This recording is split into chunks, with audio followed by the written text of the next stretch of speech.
And thanks for the opportunity to be with you in such an important debate. I was the rapporteur of the whole partnerships package, and one of them is exactly the successor of Shift to Rail, the Europe's Rail.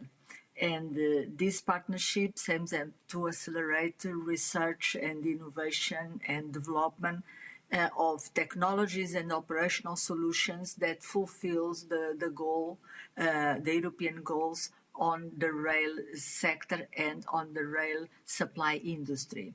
As a rapporteur of this partnership, we have achieved quite a good agreement between all the political groups, and we have included in the European Parliament as co-legislator several improvements of the original proposal of the Commission. One of them is openness, transparency, and inclusiveness in order to have a more geographical balance, in order to have the participation of different stakeholders, end users, including SMEs, and special emphasis on SMEs and startups.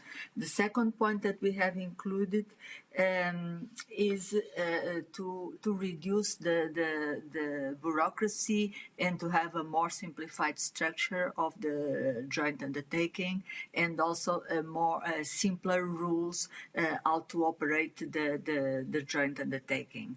Third is the question of synergies with other partnerships, with other sectors, aeronautics, automotive industry, but also synergies as far as funding are concerned.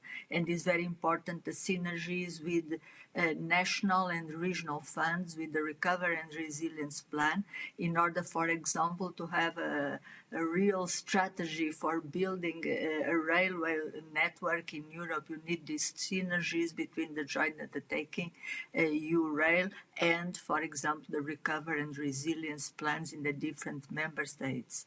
And we have including a pressure for these synergies to happen. Last point that we have included is more visibility and communication of these partnerships in the different member states and regions.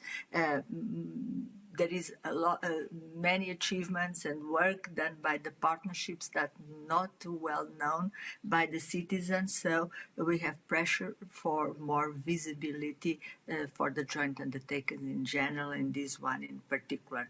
I think that is important to ensure that research and innovation contributes to the European goals in terms of the digital transition and the clean transitions. Thank you very much. This master plan is a master plan for the joint undertaking.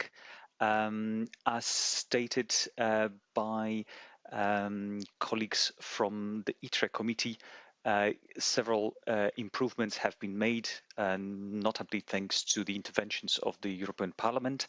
In relation to openness, the inclusion of EIT SMEs, as well as improving the opportunities for synergies.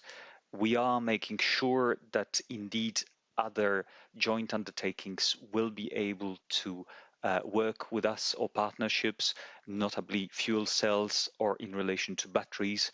And we are looking at synergies with other programs.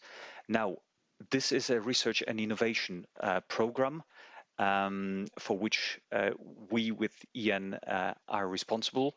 Our colleagues are working on legislative measures, and this master plan does not include anything and that relates to higher level policies unless we just refer to things that are already available. We are going through the works of the research and innovation program to deliver technical and operational solutions that are addressed to solve the challenges that you have mentioned, many of you. And this will go beyond high speed. And high speed, while being very important, is not necessarily a panaceum for everything. We do need to speed up freight as well as address the regional lines because otherwise they will be closed and cutting costs of those regional lines, providing efficient solutions, increasing the frequency to render the rail connections attractive and more suitable for passengers is essential to keep a leading role for rail in our conditions. Now, finally, a comment on the fact that we have 1.2 billion euros, which are for research and innovation.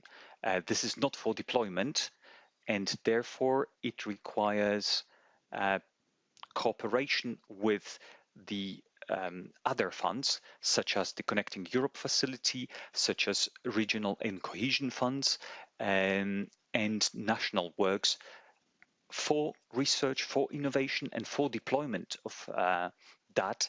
And very importantly, with the recovery and resilience facility activities, in order to provide funding for much more substantial infrastructure investment or investments that will help rolling out the innovations provided through the joint undertaking Europe's Rail.